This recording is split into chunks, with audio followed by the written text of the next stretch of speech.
Would you say your name and spell it? Sure. My name is David Cacanindin, spelled Cacanindin. And what's your title? I'll have to say that over. Just losing some stuff here. Oh, See no. the win? Okay, got your name. How about your title? I'm an occupational therapist, so I have a doctor of occupational therapy. Okay, you watched the video, I take it, the body camera video that police released. What are your impressions of that response? So Golda Barton called the crisis intervention team. This is the team that's supposed to be specially trained to be able to handle behavioral situations. This is the people that she said were the only people she could call. And this team showed up and they tried to gather what information they could. Golda did a great job explaining how her son tends to react to law enforcement officers and that he doesn't react well. Tried to make it clear that he didn't have any deadly weapons anywhere near him, that there might be at worst a BB gun, and just that she needed help and she wanted him to get to the hospital. The police and this crisis intervention team, they posted up around the house, and as soon as Lyndon ran off away from the house, it then ceased to become a behavioral management situation, and it became a hunter-prey situation.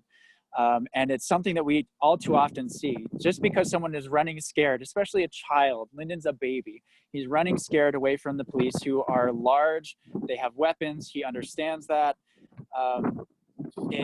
It couldn't have gone worse. And I think the worst thing that happened in my mind was in the final moments where they're shouting at him to get down on the ground, and they give him less than 7 seconds to comply. They shout several times. He barely had the ability to sense what was going on around him, and children with autism need about 10 to 15 seconds to respond to one command, let alone several commands that are shouted. And instead of waiting for him to respond, the police opened fire. What you mentioned in your email that you would encourage people who are dealing with a mental health crisis not to call police. Can you elaborate on that? Sure. So we have examples of the STAR van in Denver, and we have the CAHOOTS program that started in 1989 in Eugene. And we know that these programs are extremely effective at handling behavioral or psychological situations that without ever needing to call for police backup. So behavioral health experts have the ability to determine, without knowing background information, without knowing background diagnoses, are able to determine with better accuracy what are the causes of whatever behavior is being witnessed in that particular situation, right? They understand executive functions. They understand all the combinations of traumatic brain injuries or metabolic issues or substance use or mental health issues or developmental delays. And it's easy to understand the cues that we're seeing when it comes to a particular situation. We see it in the hospital all the time with adults. We see it in schools all the time with children. And behavioral health experts would better be able to handle that situation than police. We know that 50% of the police use of force calls happen with a person with disability, and we know that people with mental illness are 16 times more likely to be killed by police than someone who doesn't have a mental illness. So we also know that if you look at all of the calls that police are receiving, that the vast majority of them are issues related to unwanted people or substance use or trespassing or a psych issue or a family incident. Behavioral health experts would much better be able to respond to all those kinds of calls.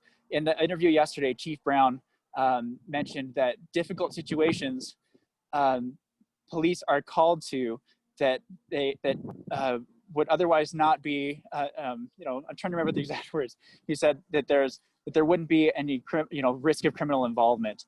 Maybe you can play that clip for us in that little snippet. But what Chief Brown is saying is exactly what those of us in the behavioral health field already understand.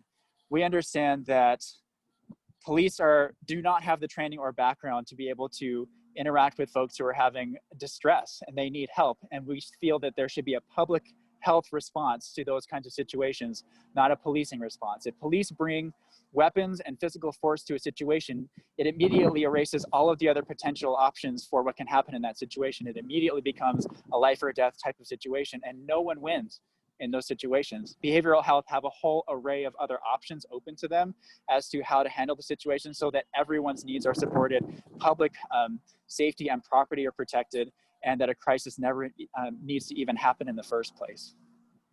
Do you think people seeing this video will accelerate public pressure and action on moving in that direction where it is more mental health professionals responding in the field? We know government acts slowly. Do you expect this video to move the dial? I would hope so. We hear from Mayor Mendenhall that we may be seeing an evolution in how the city ends up responding to public safety.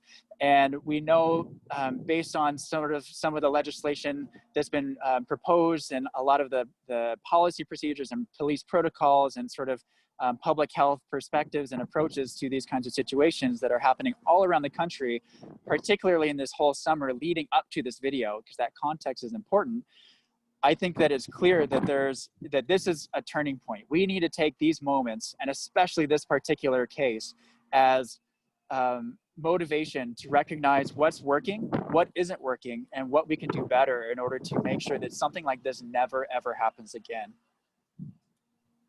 Good. Anything else you want to say? Anything else I didn't ask you about? I know there's check my here, notes, but since I know you're to say just a little bit more about just to help people sort of understand what people with autism go through, because that's really where my expertise lies, right? So occupational therapists work with children, young adults, and adults with autism all of the time, helping make sure that they can perform in life the things that they need to and want to perform so that they can live life to their fullest. And one of the big questions that we often deal with is safety, right? So when we're looking at safety with individuals with autism, we understand that when they're interacting with police, that it will take them 10 to 15 seconds to respond to a command.